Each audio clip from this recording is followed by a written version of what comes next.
The iron bolt scraped across the wooden doorframe with a sound that made Lillian Crawford's stomach twist into knots, and she pressed her back against the rough planks of the general store wall, watching Mr. Horace Bennett secure the lock that would keep her trapped inside, until she somehow paid a debt she had never incurred. The afternoon sun streaming through the dusty windows did nothing to warm the cold dread settling into her bones as the storekeeper turned to face her with that same combination of apology and suspicion that had been there since he had first accused her 3 days ago of stealing nearly $200 worth of goods on credit under a false name. "I have told you 100 times, Mr. Bennett, I never ordered any of those supplies," Lillian said, her voice steady despite the trembling in her hands. "I only arrived in Calistoga 2 weeks ago. I've been working at the boarding house doing laundry and mending. Why would I need 3 barrels of flour, 2 sides of bacon, and enough coffee to supply an army camp?" Horace Bennett wiped his balding head with a handkerchief, his jowls quivering with what might have been genuine distress. "Miss Crawford, I understand your position, truly I do. But the signature on this order form says Lillian Crawford clear as day, and the supplies were delivered to an address you gave. When I went to collect payment, the house was abandoned, and you are the only Lillian Crawford in this town." "Someone used my name," Lillian insisted, stepping forward with her hands clasped together. "Please, you must see that. I have been in California for less than a month. I came from Virginia after my father died, hoping to start fresh. I would never steal from anyone, and I certainly would not be foolish enough to use my own name if I intended to commit fraud." The storekeeper's expression softened slightly, but he shook his head. "I want to believe you, miss. I truly do. But until this debt is settled or you can prove someone else is responsible, I cannot let you go. The sheriff agrees with me that keeping you here is the safest option for everyone. You will have a roof over your head and food to eat, and you can work off what is owed by helping in the store." Lillian felt tears burning behind her eyes, but she refused to let them fall. She had cried enough in the past year, watching her father waste away from consumption, selling everything they owned to pay for medicine that did nothing, and then making the long journey west with barely enough money for passage. She had thought California would be her salvation, a place where she could rebuild her life and perhaps find some measure of happiness. Instead, she found herself imprisoned for a crime she had not committed, and no one seemed willing to believe her innocence.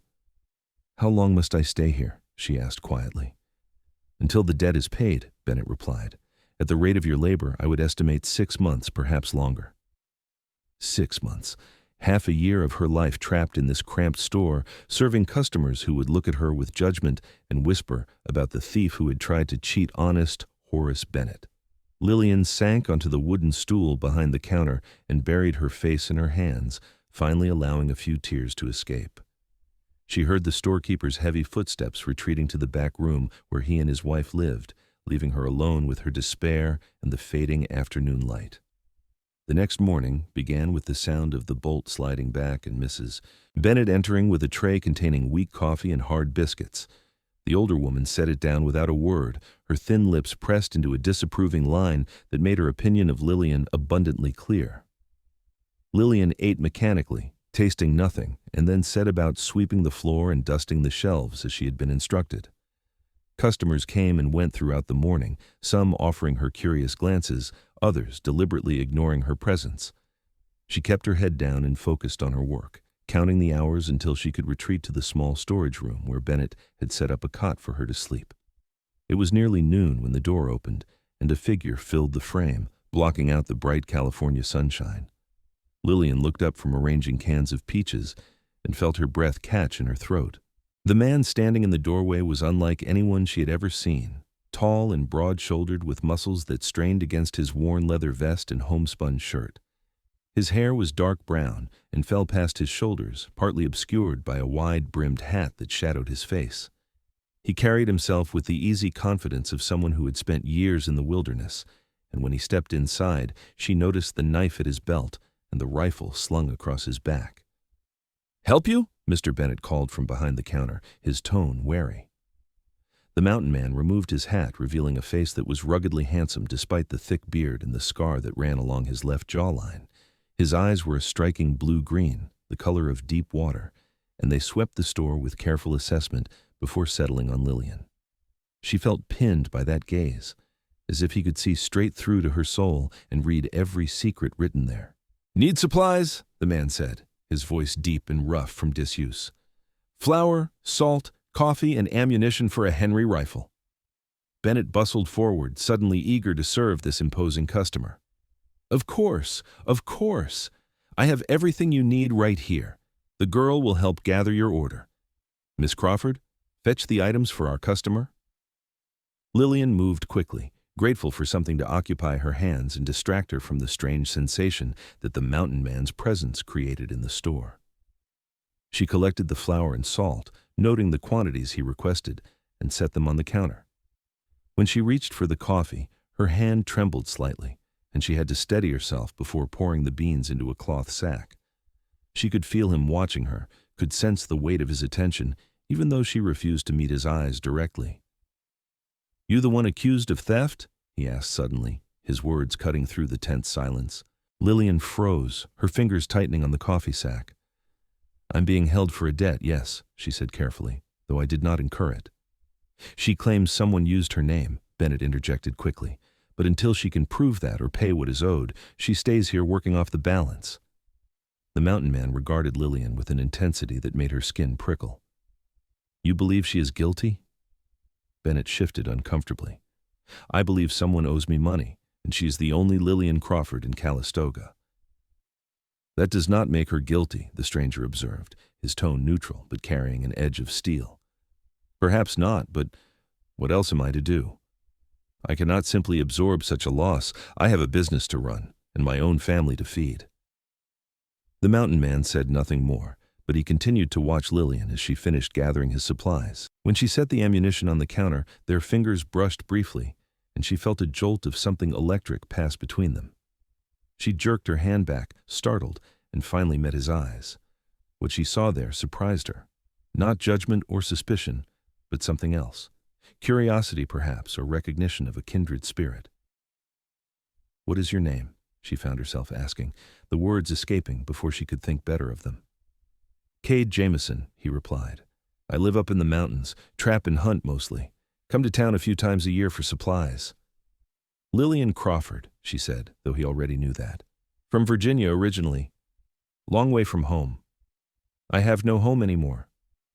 Something shifted in his expression, a softening around the eyes that suggested he understood loss better than most. He paid Bennett for his supplies, counting out coins with careful precision, and then hefted the sacks with ease. Before leaving, he paused at the door and looked back at Lillian. "A woman who speaks the truth has a certain look about her," he said.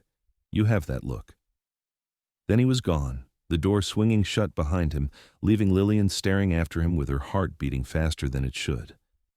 Bennett made a dismissive sound and returned to his ledgers, but Lillian could not stop thinking about Kade Jameson and the way he had looked at her, as if he actually saw her as a person rather than simply a debtor or a thief.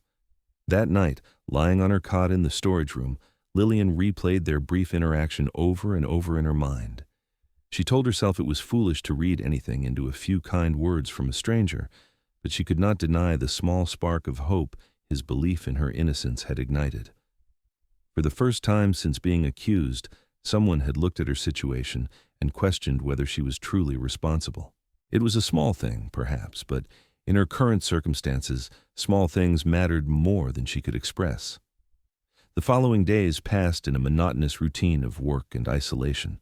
Lillian stocked shelves, swept floors, served customers, and tried not to think about how many more months stretched ahead of her. She wrote letters to the few acquaintances she had made at the boarding house, trying to explain her situation, but received no replies. Either they did not believe her, or they wanted nothing to do with someone accused of theft. The loneliness was almost worse than the confinement, the sense that she was utterly alone in the world with no one to vouch for her character or offer assistance. Then, 5 days after his first visit, Kade Jameson returned. Lillian was reorganizing the dry goods section when she heard the door open and looked up to find him standing there, his presence once again commanding the entire space. This time, however, he did not immediately state his business. Instead, he approached the counter where Bennett was working and spoke in a low voice that Lillian could not quite hear. The storekeeper's response was animated, his hands gesturing emphatically, but Kade remained calm and still, his expression unreadable. After several minutes of conversation, Bennett called out to her. "Miss Crawford, Mr. Jameson has some questions for you. You may speak with him, but remember that I am watching." Lillian set down the sack of beans she'd been holding and walked over to where Kade stood. Up close, she was even more aware of his size and strength, the way he seemed to fill the space around him with barely contained power.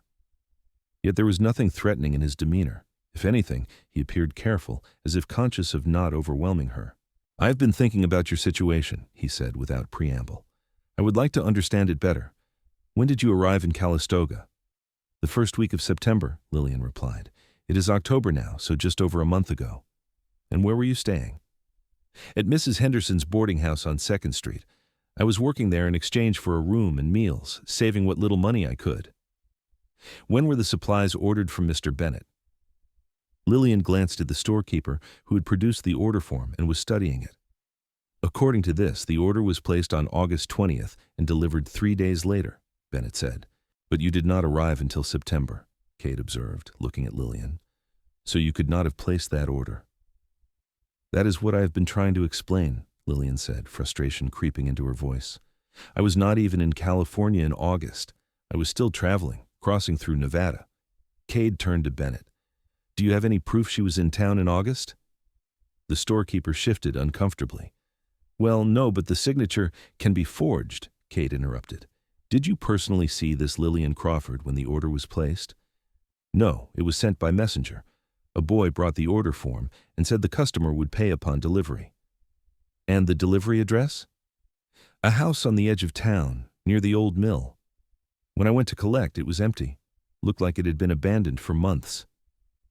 Kade nodded slowly, his expression thoughtful.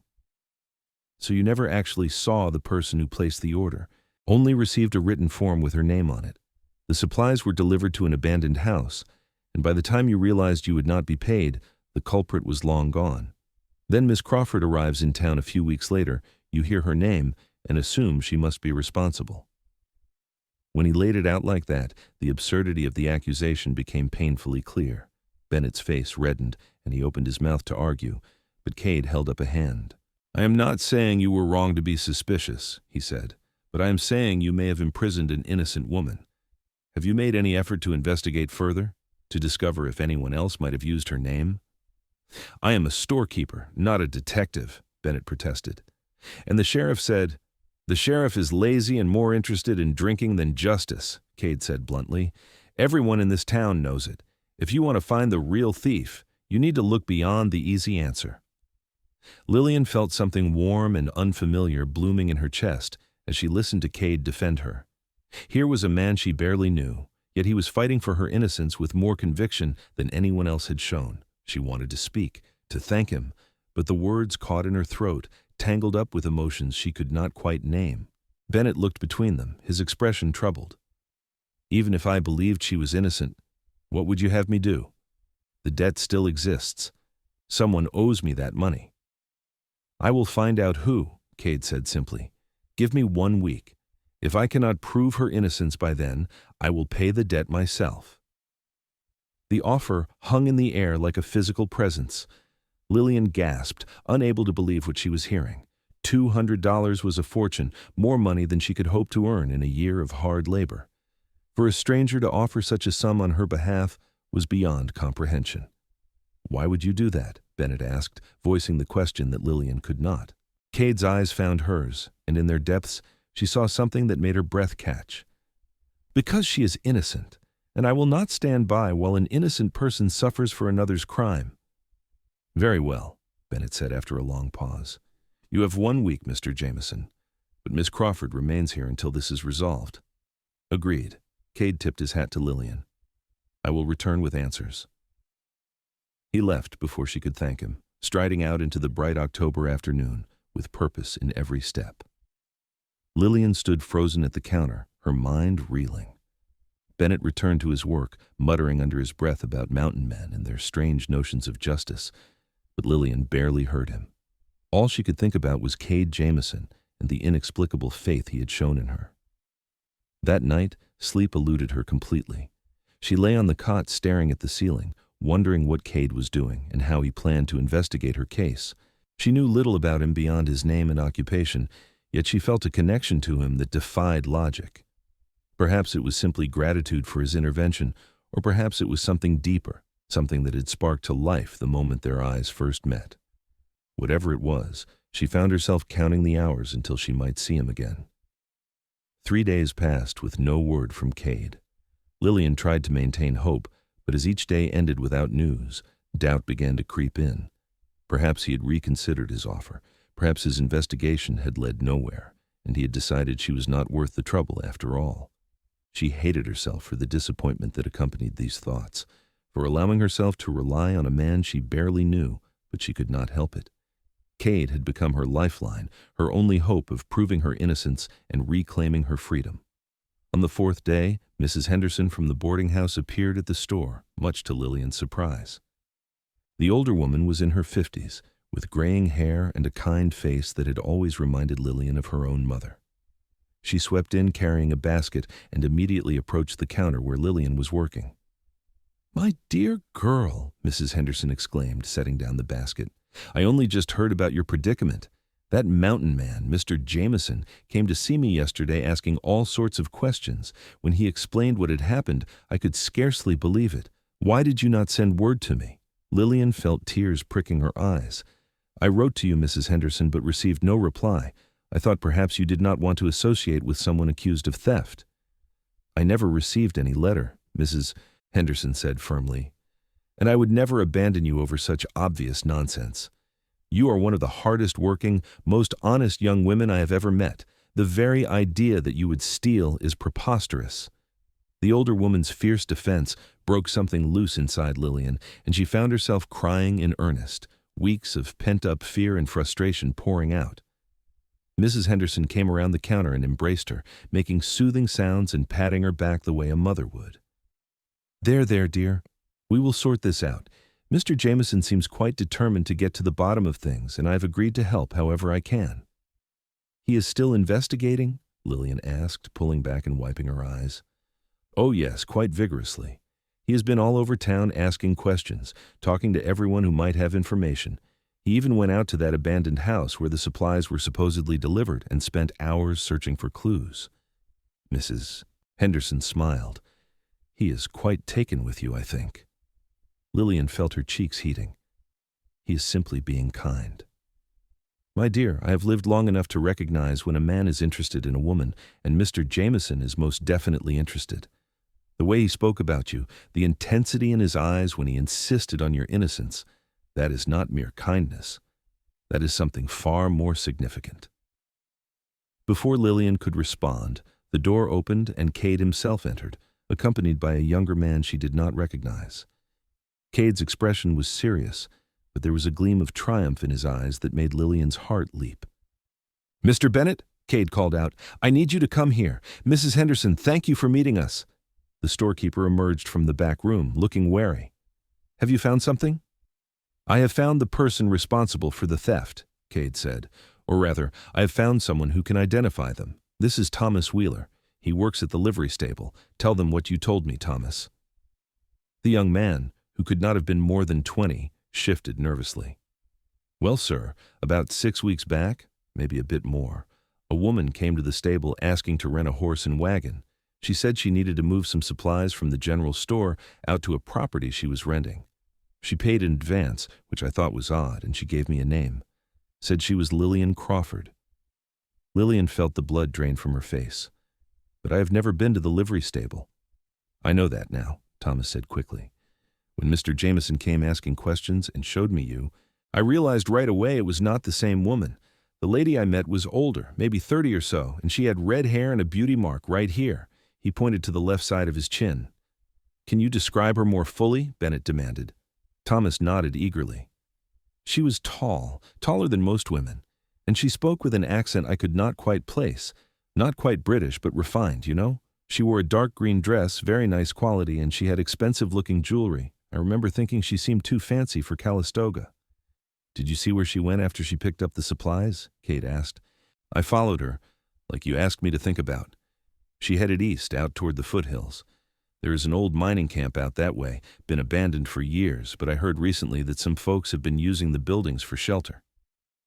Kade turned to Bennett. "I went out to that mining camp this morning. Found evidence that someone has been living there recently, a woman based on the items left behind. There were also empty supply crates with your store's mark on them." Bennett's face had gone pale. "So there is another woman using the name Lillian Crawford?" "Exactly," Kade confirmed. "She chose the name carefully, probably heard Miss Crawford had arrived in town, and decided to use her identity knowing it would cause confusion. By the time you discovered the theft, the real culprit was long gone, and Miss Crawford became the convenient scapegoat." Lillian felt dizzy with relief and vindication. "I told you I was innocent." "You did," Bennett admitted, having the grace to look ashamed. "I apologize, Miss Crawford. I should have investigated more thoroughly before assuming you were responsible." "The question now is what to do about the real thief," Mrs. Henderson interjected. "She needs to be found and brought to justice." "I plan to track her," Kade said. "The trail from the mining camp heads further into the mountains. She cannot have gotten far, especially if she is traveling alone. With your permission, Mr. Bennett, I will bring her back and recover what I can of your money." Bennett nodded vigorously. Yes, of course. And Miss Crawford, you are free to go. I am truly sorry for the distress I've caused you." Lillian could barely process what was happening. After weeks of imprisonment and accusations, she was suddenly free, her name cleared, her innocence proven. She looked at Kade, trying to find words adequate to express her gratitude, but everything she thought of seemed insufficient. "Thank you," she finally managed, her voice thick with emotion. "I do not know how I can ever repay you." "No repayment necessary," Kade said, but there was something in his eyes, a warmth that suggested he might think of something eventually. "I will leave tomorrow to track the thief. Mrs. Henderson, will you look after Miss Crawford?" "Of course. She can return to the boarding house immediately. Her old room is still available." Kade nodded, satisfied, and then surprised everyone by stepping closer to Lillian. "I am glad you are free," he said softly, for her ears only. "When I return, I would like to speak with you further, if you are willing." "I am willing," Lillian replied, her voice barely above a whisper. His smile transformed his face, softening the harsh lines and making him appear younger, almost boyish despite his obvious strength and capability. "Good. Wait for me." Then he was gone, taking Thomas Wheeler with him, leaving Lillian standing in the general store, feeling as if her entire world had shifted on its axis.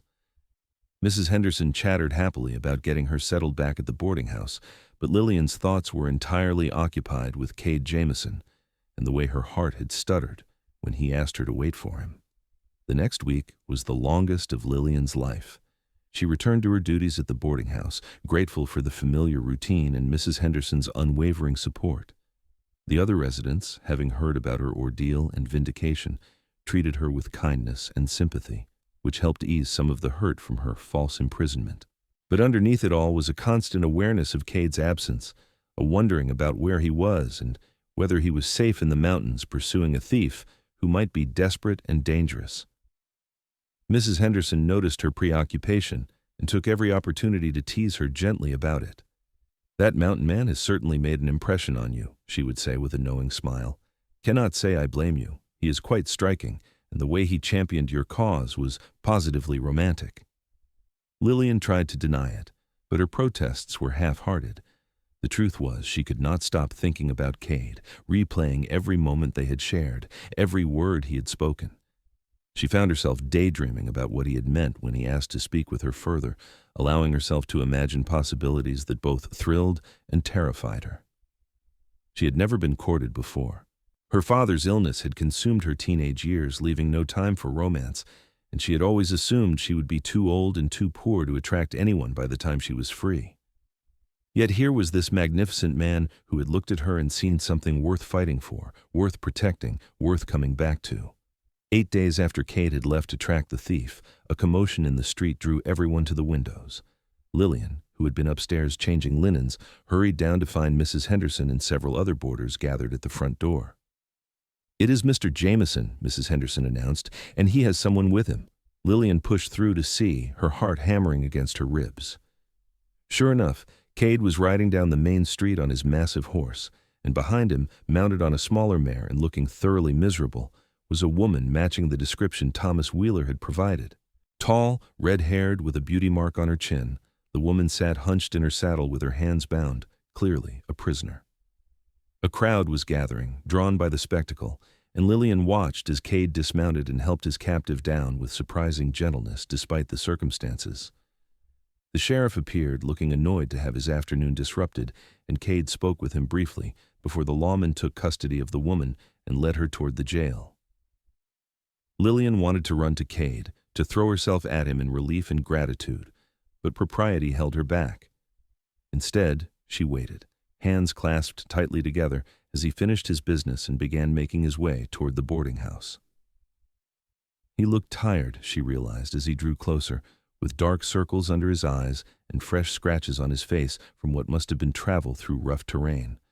But when his gaze found hers across the distance, his expression brightened and he quickened his pace. "Miss Crawford," he said when he reached her, removing his hat. "I hope I did not keep you waiting too long." "You found her," Lillian said unnecessarily, unable to keep the awe from her voice. "I did.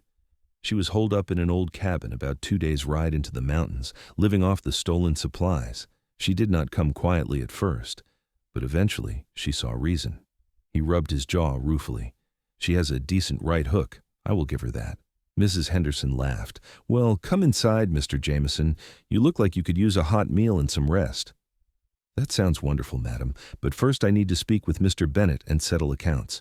He will want to know that the thief has been caught." "I will go with you," Lillian said impulsively, "if that is acceptable." Kade's smile was answer enough, and together they walked back toward the general store, drawing curious looks from everyone they passed.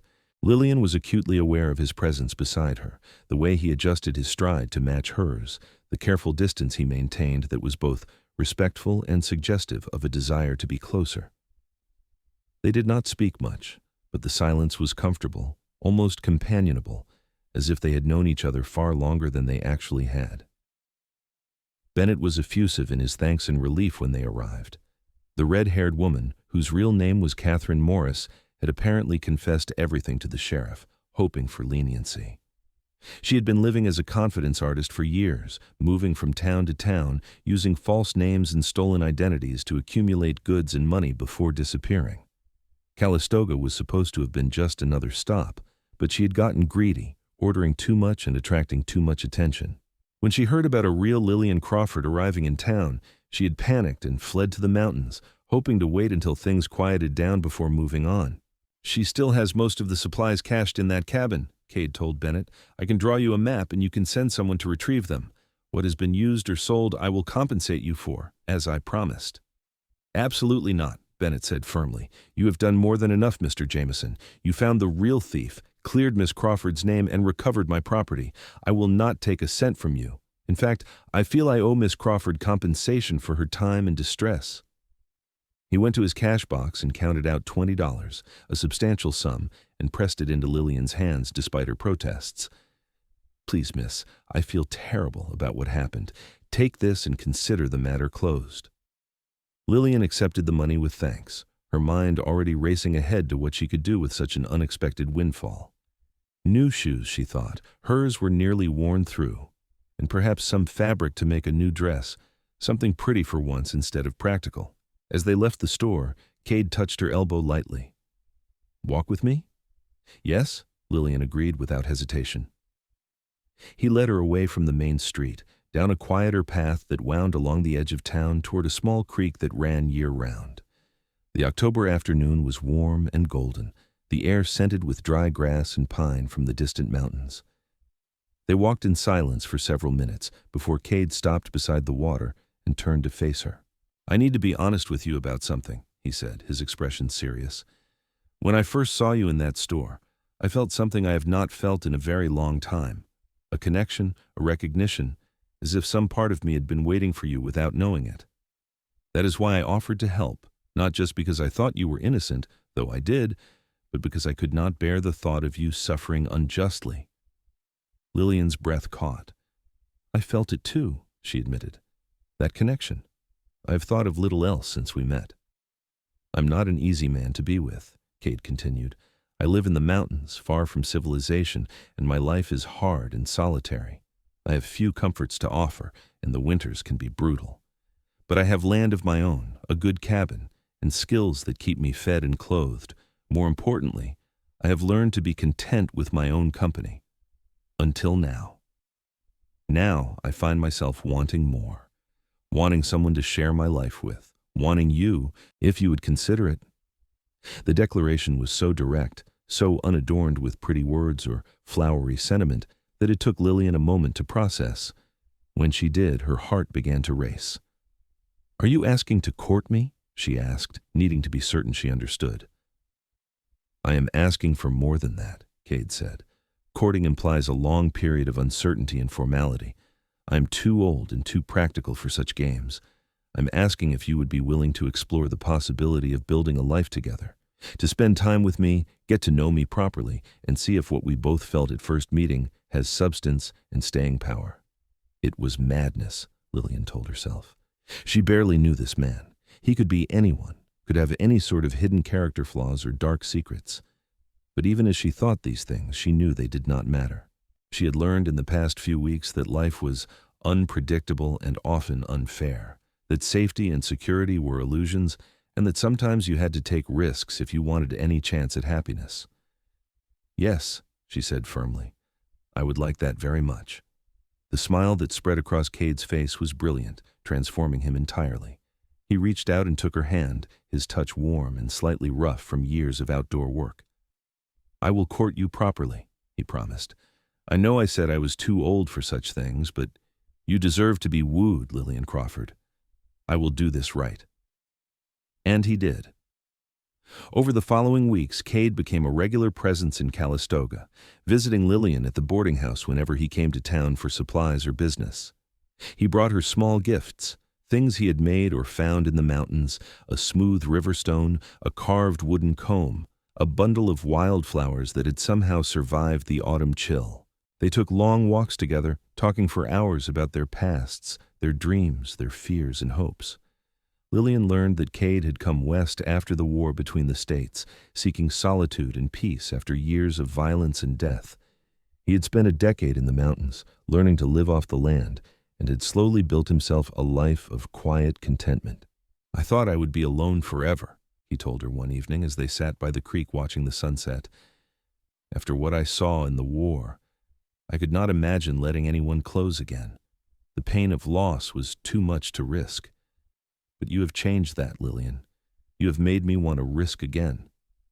Lillian leaned her head against his shoulder, marveling at how natural it felt to be close to him. "I was alone too, in a different way.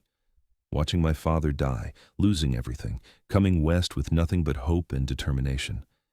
I thought if I could just survive, just make it through each day, that would be enough.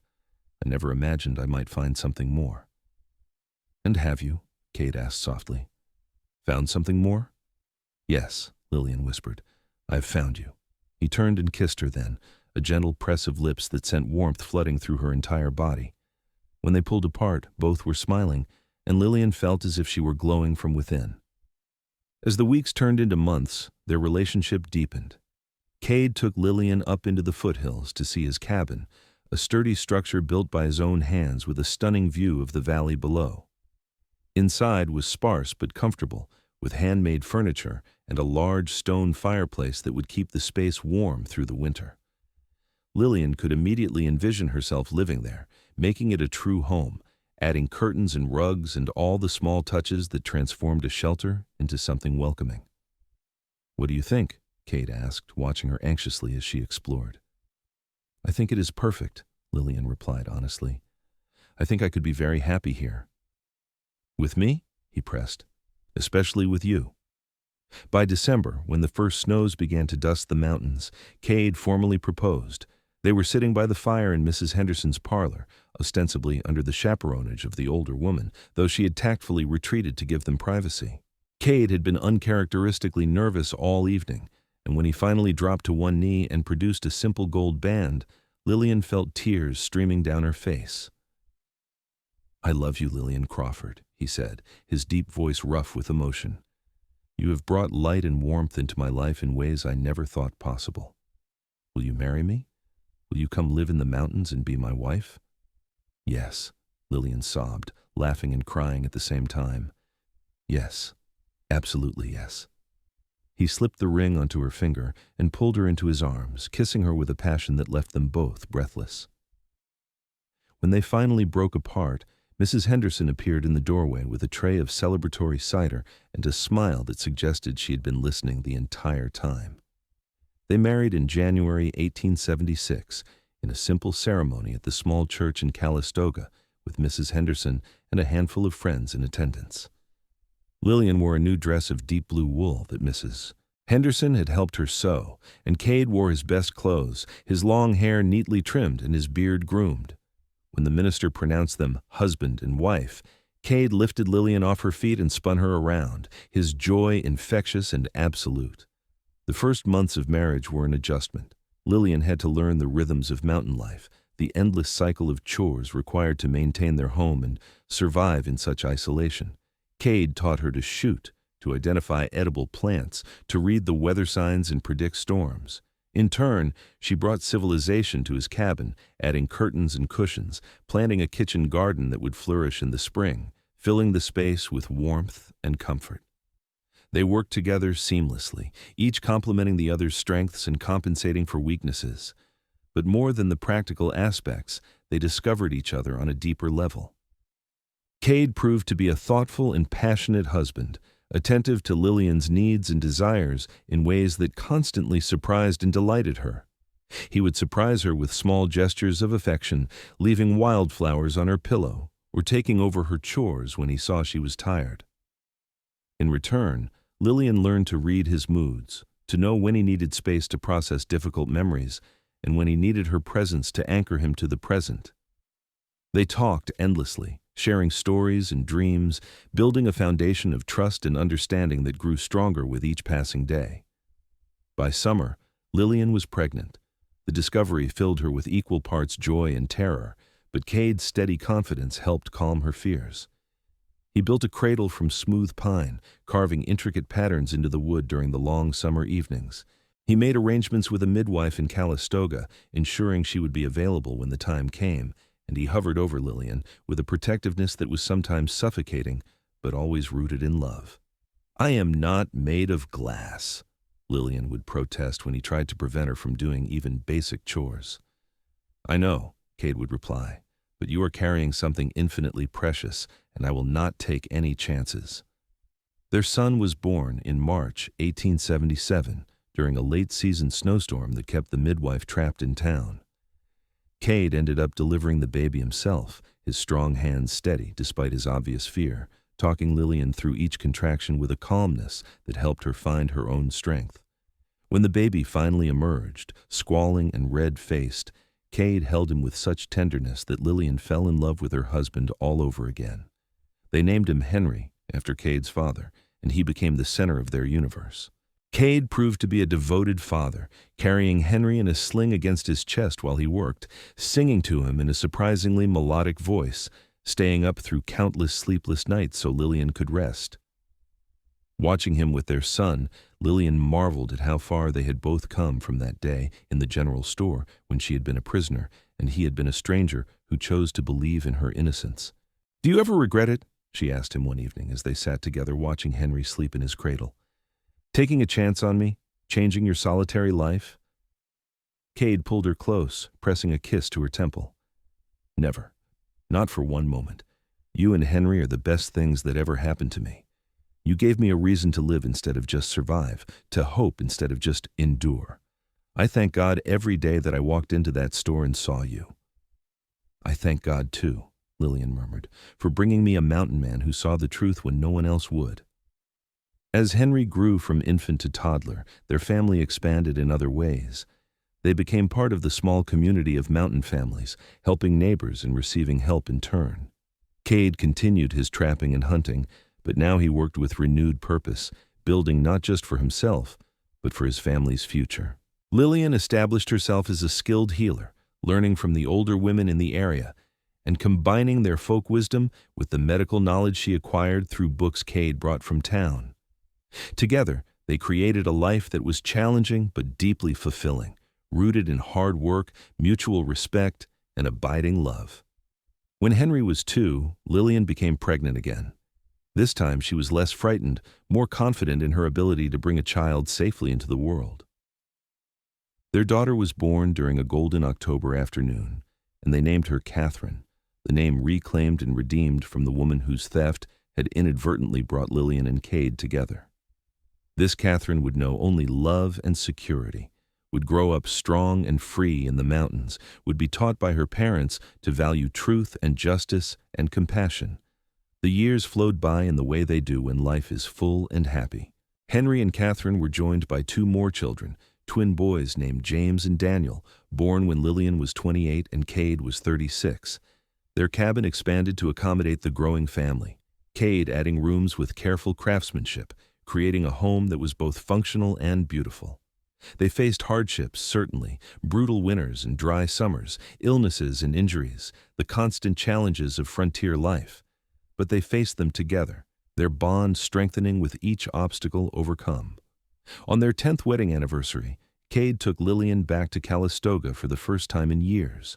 The town had grown, new buildings replacing old familiar faces, aged or replaced by strangers. But the general store was still there, now run by Bennett's son, and they stopped in to say hello. The younger Bennett remembered the story of Lillian's false imprisonment and Kade's investigation, though it had taken on a legendary quality in the retelling, details embellished and enlarged. "You two are famous around here," he told them with a grin. "The Mountain Man and His Lady, the greatest love story in Calistoga history." Later, walking hand in hand down to their old meeting spot by the creek, Lillian laughed at the description. "A love story. I suppose it is, though it never felt like a story while we were living it. It just felt like life." "The best stories usually do," Kade observed. He stopped and turned to face her, his hands cupping her face with the same gentle reverence he had always shown. "I love you, Lillian Jameson, more today than yesterday, and less than I will tomorrow." "I love you too," Lillian replied, her heart full to bursting. "My mountain man, my protector, my everything." They kissed there by the creek, two people who had found each other against all odds, who had built something lasting and true from the ashes of injustice and despair. Above them, the California sky stretched endless and blue, and in the distance, the mountains stood eternal, witness to their love and testament to the life they had created together. The years continued to pass, marked by the milestones of their children's lives. Henry grew into a young man who combined his father's strength and outdoor skills with his mother's intelligence and compassion, eventually deciding to study medicine in San Francisco with the goal of returning to serve the mountain communities. Catherine became a teacher, establishing a small school for the scattered families in the region, bringing education to children who would otherwise have grown up illiterate. The twins followed different paths, James taking over the trapping and hunting business while Daniel became a skilled carpenter and builder, creating beautiful furniture and structures throughout the territory. Kade and Lillian watched their children flourish with pride and satisfaction, knowing they had succeeded in their greatest endeavor, creating a family built on love, respect, and mutual support. As they aged, their hair graying and their bodies showing the wear of hard living, their devotion to each other never wavered. If anything, it deepened, mellowing into something rich and profound that transcended physical passion, though that remained strong between them as well. On a spring evening in 1896, they sat together on the porch of their expanded cabin, watching the sun set over the valley they had called home for 20 years. They were grandparents now, Henry having married and started his own family in San Francisco, bringing his wife and two children to visit whenever he could. Catherine was engaged to a local rancher's son, planning a summer wedding. The twins still lived nearby, James in his own cabin just a mile away, Daniel in town where his carpentry business thrived. "Do you ever think about that day in the general store?" Lillian asked, her hand intertwined with Kade's. "How different our lives might have been if you had not walked in when you did." "I think about it often," Kade admitted, "and I thank whatever force or fate or divine providence brought me to town that particular day. I was not supposed to come in for supplies for another week, but I had this strange feeling that I needed to go. I have never been a superstitious man, but I cannot help believing we were meant to find each other." "I believe that too," Lillian said softly, "though I also believe we had to choose each other, again and again, in all the small moments that followed. Love is not just a feeling or a destiny. It is a decision we make every day. And I have never regretted making that decision, Kade said, lifting her hand to his lips. Not once in 20 years. They sat in comfortable silence as darkness fell, the sounds of the mountain evening rising around them. Crickets chirped, an owl called from the nearby trees, and somewhere in the distance a coyote howled. These were the sounds of home, the soundtrack of their life together, and Lillian found herself overwhelmed with gratitude for all they had built and shared. As they prepared for bed that night, moving through the familiar routines of marriage with the ease of long practice, Kade paused to pull Lillian into his arms. Even after all these years, his embrace still made her feel safe and cherished, still sent a flutter through her heart. "I love you," he murmured into her hair, "today and always." "And I love you," Lillian replied, "my mountain man, my savior, my heart." They climbed into bed together, fitting against each other in the way they had thousands of times before, and drifted into sleep wrapped in each other's arms. Outside, the mountains stood guard, and above, the stars wheeled in their eternal dance. Lillian's last thought before sleep claimed her was one of perfect contentment, a recognition that despite all the hardships and challenges they had faced, she had found exactly what she had been seeking when she came west all those years ago. She had found home. She had found purpose. She had found love. And in finding Kade Jameson, she had found herself, the woman she was always meant to be, strong and capable and deeply, enduringly happy.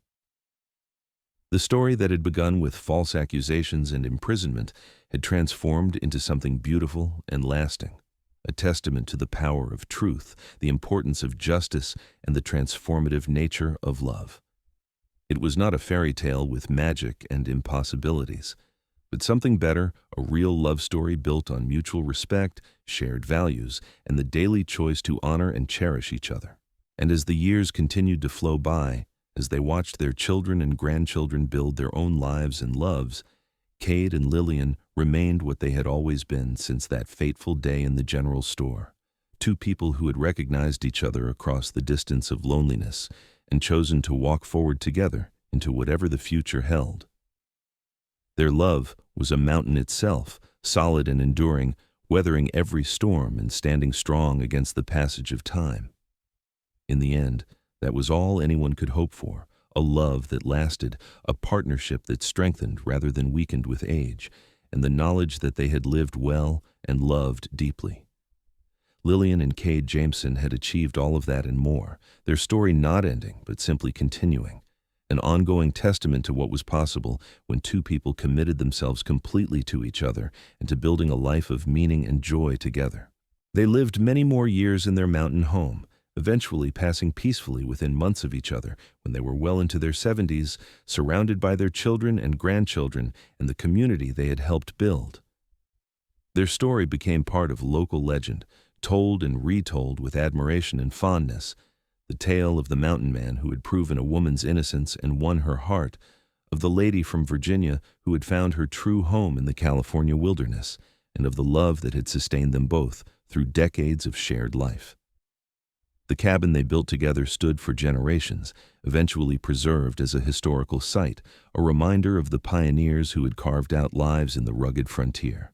And in Calistoga, in the place where it all began, people still sometimes mention the story of Lillian Crawford and Kade Jameson, the greatest love story the town had ever known, born from injustice and proven through devotion, a romance that had lasted a lifetime and beyond, living on in the hearts and memories of all who knew them and all who heard their tale.